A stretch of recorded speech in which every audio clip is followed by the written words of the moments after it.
Fingers beneath that warped floorboard. The pop sounded like a lie.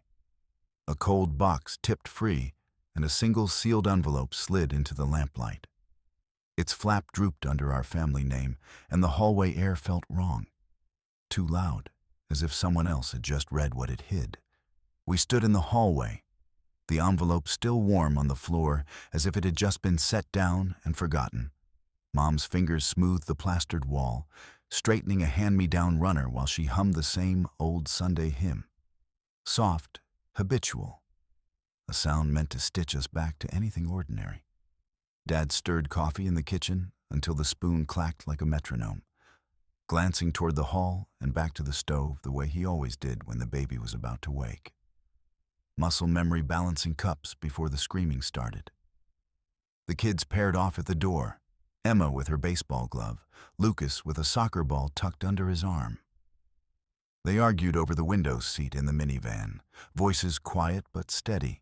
I crouched, picked up the envelope, then set it beside the keys on the console table. The hallway lights buzzed softly. The house smelled like frying onions and the citrus cleaner Dad used every Friday. Outside, the maple leaves clung to branches, despite the late afternoon breeze. A chorus of small normalities, humming in rhythm with the ordinary beat of our lives. The hall light flickered as I stormed past the coat rack, my footsteps dragging into the living room. He still sprawled on the couch, remote in one hand, the other dragging through the crumbs on the coffee table. He looked up as I dropped the manila envelope on the glass. The paper rattled, edges catching light, and he flinched. "You read it?"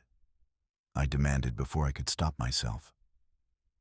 I slid the envelope toward him with a trembling finger. Inside, handwritten notes from his mother and brother, dates, appointments, the list of people told to stay silent. This was the call log from the night they told the neighbors the wrong address, the insurance claim they filed after you were walking away from the clearinghouse. You sent me a picture of the receipt. There was no accident. They did it on purpose. He made a throat sound, then closed his mouth. You're making things worse. I leaned in until the edge of the coffee table pressed into my knees.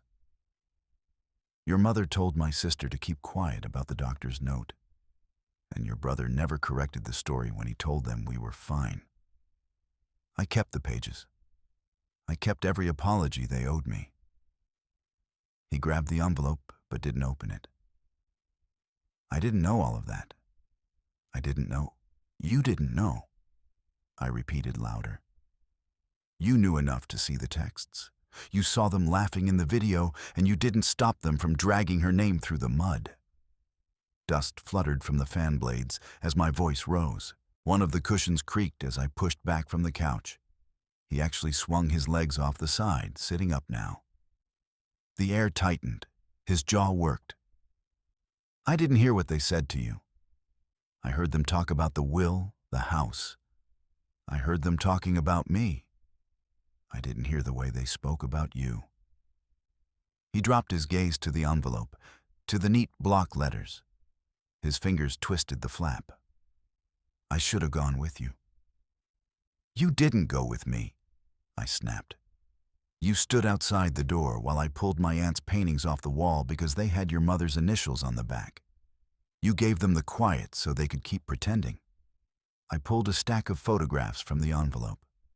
Blurry prints from the dinner when they switch the pills, the one where his mother reaches for the mask while my father coughs. I slapped them onto the coffee table. They scattered, glossy faces staring up. He sat with his palms flat, watching them. Tension hummed like the refrigerator compressor down the hall. He swallowed hard. I thought they were trying to protect you, he said. I thought if I said anything, they'd turn on me. I stood, the chair scraping, and began gathering photos, papers. Protecting me by lying to me? I muttered, the words thin. I slid the envelope into the satchel by the door, my hand brushing the cold metal zipper. The door clicked as I pulled it open, letting a draft sweep the living room. I am not staying to watch them pretend the truth is something else. He reached for my arm. I didn't step back. I let him touch me. We're not pretending anything anymore, he said quietly, as if the words were fragile. The room breathed in, out. I didn't answer. I walked past him, grabbed my keys from the bowl near the door, and felt the metal wordless in my palm. The lock turned with a soft click. The door sighed shut behind me. He stayed on the couch, leaning over the photos as though they'd dissolve if he looked away. The house hummed on without me. The lock now sat open, the hallway lights spilling in. Outside, the night was wet, rain heavy in the promise. But I didn't look back. The weight of what I knew pressed into my hands as I held the door open. The quiet formed its own reward. I told him. I shared the proof. I carried the betrayal into the light. On the other side of the threshold, the crunch of pebbles under my boots sounded like a small, sharp release. I pushed open the narrow apartment door to my sister's place, and the hallway already smelled like reheated soup and dust from the argument that must have just ended there. She stood in the doorway between living room and kitchen, arms wrapped around herself, the red scarf from the wedding still tied crookedly. Daylight cut across her face in sharp lines. "You brought it," she said without greeting. I placed the envelope on the hallway table, palms flat on the wood. "I brought everything," I answered. My voice sounded too loud in the cramped space. Her perfume now felt like a warning, proof I was walking into battle again. She wasn't alone. Our brother sat on the couch, sleeves rolled up. Pacing slowed only when he realized I was there. A stack of phones lay beside him, a tangled pile of missed calls. His jaw clenched. The little indent between his eyebrows appeared whenever he tried to stop himself from speaking before thinking.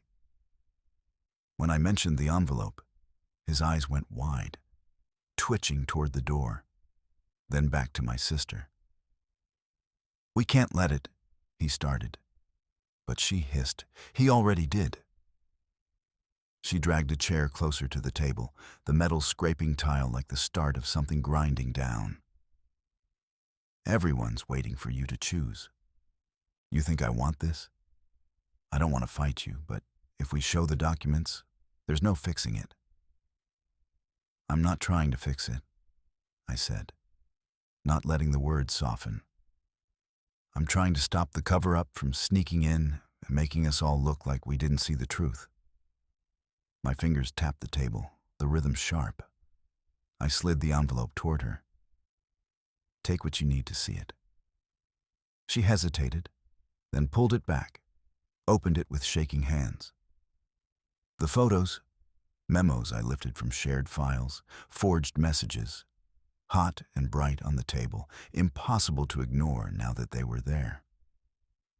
My brother reached for one and stopped, staring at the line proving our in-laws orchestrated the betrayal.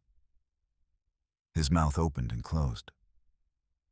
"You're going to ruin everything," he said, a plea, not quite anger. "She already ruined everything," I said. "I'm just not pretending anymore." The apartment went quiet. Then the ringing started, our sister's phone, blaring with my cousin's name. She grabbed it and let it die after the first buzz.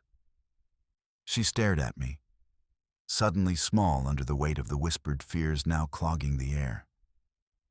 "If Mom hears about this, she'll choose them," she whispered. "She doesn't want us to break up the family." I stepped away from the table and onto the tiny balcony. The city felt distant through streaked glass, but I could still hear a car horn. Cool air hit my face. I didn't look back.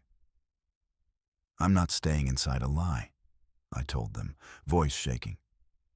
"I'm walking into whatever comes next, even if it's alone." My brother followed, leaning against the railing without touching me. Who will stand with you? He asked, voice low. I reached toward him. He flinched, but didn't step back. I'm staying, he said. Not because I know how it ends, but because I'm tired of pretending I don't see the same light you do. I let out a breath I hadn't realized I was holding. His choosing to stay, not for answers, but for truth, rippled through me. It was a small reward, but real. Behind us, the apartment still hummed with fear and accusation. But out on the balcony, I felt space opening, even if only enough for the next step. A storm of messages erupted after we returned inside. Our sister scrolled through them, the screen reflecting on her tear-bright cheeks. You know they'll paint me as the traitor, she said. Her hands trembled over her mouth. Tell me what you need me to do. I need you to keep your door open to us, I said. Let the others see that we didn't disappear, that we keep pointing to the forgery. I handed her a photo. She nodded, jaw tight. Let them pick sides with eyes open. She pressed the photo to her chest, then looked up. I can't call them, she said. But I can send it to the group chat. They'll know what's wrong. I nodded. That's all I asked for. Her shoulders dropped just a little. Messages piled up as she hit send. The first reply was short and cold, but there was a pause before the second. A breath waiting to be taken. It wasn't the resolution I wanted, but it was motion. Proof the truth now lived in the open, and the fallout was ours to navigate together instead of pretending it never spread. The envelope stayed on the table. Papers jutted like teeth. The air thickened with disagreement, but I didn't sink back into silence. I picked up a blank notebook, flipped it open, and began jotting down who I needed to talk to next. The new allies and the lines that had split wide. The scene shifted again. The room charged for the next move. And this time, I didn't back down. The kitchen clock clicked into late afternoon as I slid the tattered notebook toward my sibling. Listen, I said, tapping a ripped page with the pen. Every time she raised her voice over money. Remember how the room went cold? Every time she told me I was overreacting, remember that silence afterward? Those are scars. They still open when a door slams or a text goes unread. I didn't wait for agreement before flipping to the next page and reading. Voice steady. I stopped sleeping. I stopped talking to people because I didn't recognize my own words. I stopped trusting that laughter in this house was real. The pen hovered above the list, a metronome in the hush. My sibling leaned in, lips pressed tight, then reached out. We can't go back there, they murmured, fingers closing around the pen as if to anchor the moment. We make a line here. They lifted their phone, thumb hovering over the family group chat. Together we typed, "We're not erasing what they did. We're walking away from any shared openness until we define new rules." I watched the cursor blink, then hit send. The message delivered a pulse of heat, a reminder this was happening now. A knock rattled the apartment door, one sharp rap, then a muffled voice from downstairs. No pleasantries, just, "We need to talk." I stood, grabbed my coat, but my sibling already had their hand on the knob. "Tell them we're not available," they said, voice clipped, then met my eyes. "And that if they come without warning, the police get involved." They stepped back, letting me take the first step to the foyer. I held the door open just enough to show there was no welcome. Before closing it, I pressed my phone to my ear and called the cousin who had stayed silent until now. "I'm reading it aloud to you," I said, reciting the same scars, the same consequences as moments earlier. As the cousin listened, Their breathing shifted. I heard paper shuffling on their end. "I'm done pretending this never happened," I whispered right after the list. And their sharp intake of breath aligned with my own release. The call ended with an agreement. I would send copies of the documents, and they would stop passing messages through any family accounts until we agreed on how to proceed. Back at the table, my sibling handed me a new sheet. Support resources, a schedule of check-ins, names of therapists and lawyers. They drew a thick line across the bottom and wrote in block letters, "No unguarded contact." I ran a thumb over the letters and nodded. No apology, no attempt at peace. Just a plan, a promise we both breathed into the space we now shared.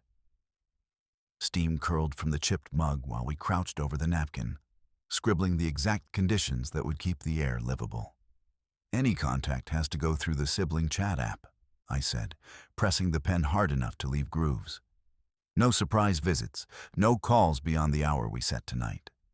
My sister nodded, folding her fingers around her tea, adding, "If anyone shows up at your door, I'll text you first and stay in the driveway." We slid the napkin into the folder with the proof envelope, then typed a quick message to the group.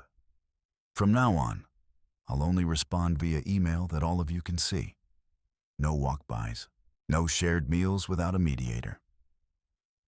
The napkin became a contract, smudged ink mixed with steam, a tangible boundary we could point to if the line blurred again. The phone buzzed while we packed up. The lock screen flashed, "Mom," followed by, "Can we talk? Please." The first impulse was to soften.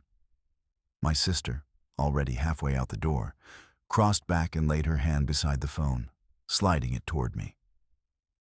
"Remember," she said softly, "you're not required to engage on their schedule." I stared at the bright screen, thumb hovering over answer. I felt the old reflex to explain, to fix.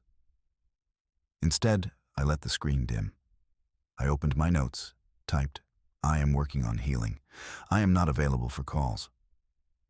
I hit send in the group chat so everyone saw it, then tapped report on the incoming call and sent it straight to voicemail.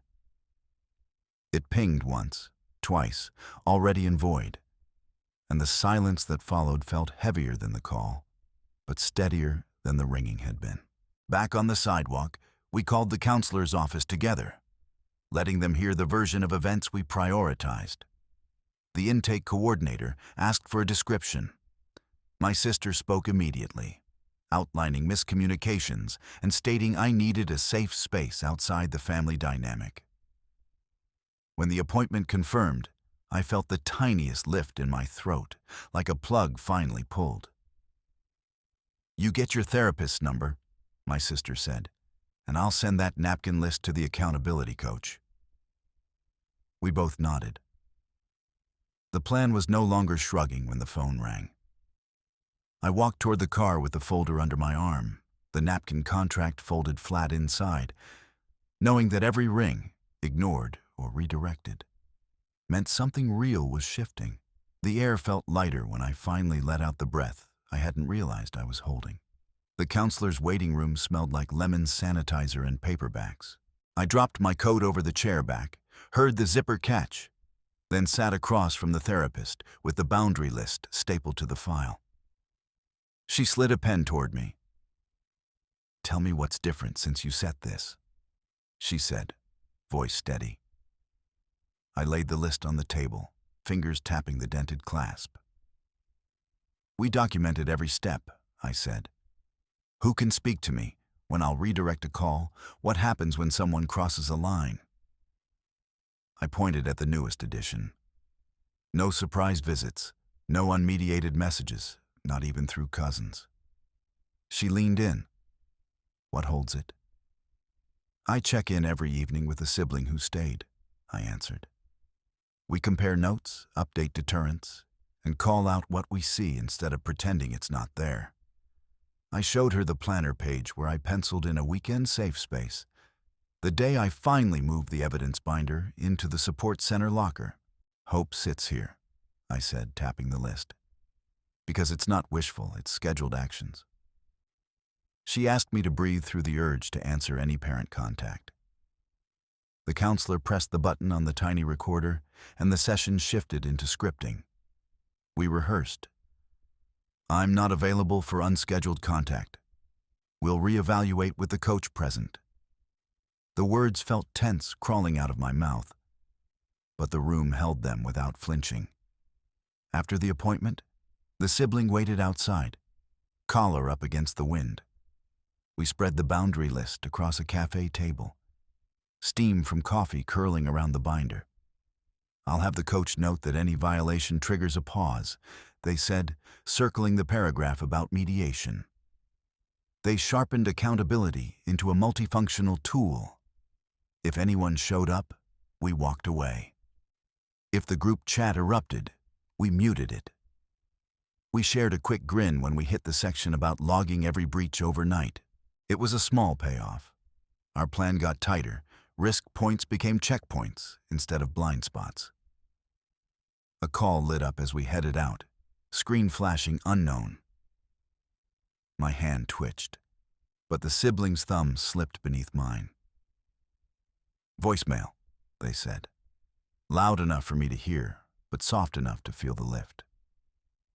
I pressed send to voicemail, watched the timer spin, and slid the phone into my pocket. The sibling squeezed my elbow, and we kept walking. The tension dissolved a little. We laughed when the cashier handed over takeaway cups, voices light in the cold air. Back at the rented room, I placed the counselor's notes inside the folder, taped it shut. The door locked with a crisp click. The sound felt like another boundary enforced. I updated the digital timeline on my phone. 2 entries: counselor session logged and boundary review with sibling complete. The clock hit 11. A tiny victory to end the night with a physical record of forward motion. I knew we still had to keep pushing. But tonight was another proof that rebuilding sanctuary happens through concrete actions, not waiting for apologies that won't change. The apartment smelled like reheated soup and the sharp plastic of unopened document sleeves. The neighbor cat wove between our legs as Kira set her laptop on the kitchen island. Coach Jackson sent the log template, she said, flipping open the screen. We can timestamp every interaction and link it to the recording. No guesswork. I nodded and dragged a pen across the fresh boundary summary. The list was short, ugly, precise. No door-to-door visits, no unannounced calls, mediation only. We added a new line as Kira read aloud. If any attempt happens without mediation, record it, and Coach Jackson gets the clip within the hour. I checked it twice, feeling the ink soak in like the words sank deeper than before. A car horn blared 3 seconds later, sudden and sharp through the open window. The cat froze. The tapping stopped. I heard a soft scrape as she walked to the side of the building and peered in through the kitchen window, her face blurred by rain streaks. Mom didn't knock. She stood there, waiting. I reached for my phone, opened the contact labeled with her name, and hit block. The screen flashed confirmation. A small victory. Kira slipped a hand into mine without asking, a squeeze tight enough to say, "We are doing this together." Mom's face turned away, and she began walking back to her car. I waited until her engine grew silent. "Send the group chat the update," she muttered, voice thin. I turned from the door and lifted the phone to my ear. The line was busy. No, I thought, slamming the phone onto the counter. Kira and I sat on the floor, backs against the couch. She pulled a pad from the list and slid it toward me. "We'll add the timestamp from the camera. No more doubts about whether she came," she said. "And we both keep a spare voice note ready in case the coach needs proof before the next session." I grabbed the pad, pen poised, writing each entry as Kira dictated. The car's taillights disappeared down the street, but the engine hum stayed in my bones. I breathed slowly, watching the numbers on the page fill with new data. Date, time, action, proof file. Each line was a promise not to forget the cost. Kira stood suddenly and walked to the phone on the side table. "Coach Jackson wants us to sync after tonight," she said, eyes steady. "We'll send the footage, then text the siblings. No changes in plan. The boundary list stays in the family chat, but flagged so everyone can't ignore it." I nodded, shakier this time, and typed, "Boundary list unchanged. Contact through coach only, evidence uploaded." The send button clicked. Red receipts appeared, double check marks. The family saw the refusal. A small payoff, a finish to the tense moment. Kira lifted her coffee cup. Steam curled upward like a flag. "We knew this would be constant," she said quietly. "Hide the extra key, lock the window tonight, and log every knock. The truce we're building isn't one night of silence. It's a watch shift." I set my cup down with a thud, sound sharp and final. "I'll call the alarm company tomorrow," I replied, voice steady now. "And I'll keep the front light on until I fall asleep." Kira wrapped her arms around my shoulders, strong, grounding. "Then we keep moving," she whispered. I sat, pen still in hand, watching the train of evidence stack up beside us. The list grew, the boundaries held, and the vigilance continued, one deliberate action after another. The foyer of the old place gleamed with the cold shine of ending. The key slid into the slot, turned once, and the door closed with a finality that sounded like a bell tolling the past to rest. I did not look back. There were no footsteps to follow, only the hum of the hallway and the way the envelope thudded against my ribs. Beside me, my sister's breath stayed even, as she read aloud the last entry we'd scribed together on the boundary sheet. The one listing repeated appearances, unwelcome calls, the insistence on mediation before any face-to-face. Her fingers tightened around the still damp ink, and we slid it into the folder with the evidence we'd set in motion, the same one that now, sitting on the bench outside, would never again be folded back into a shared drawer. A taxi passed, lights scattering across the wet pavement, and the apartment door stayed shut. I felt the weight lift, not from forgetting, but from knowing there would be no more accidental glances, no more pretending old trust could be reshaped. The texts kept arriving in the family chat. Her words were blunt, the truth burned bright, but the door between us remained sealed.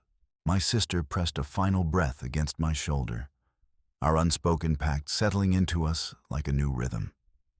We stepped away, not fleeing, but walking toward a new address, a new set of rules hand-delivered to ourselves. No surprise arrivals, no calls left unanswered, no more peace offered on someone else's terms. The betrayal could not be reversed. I had marked that on every page, on every friend, on every heartbeat since I first saw the proof.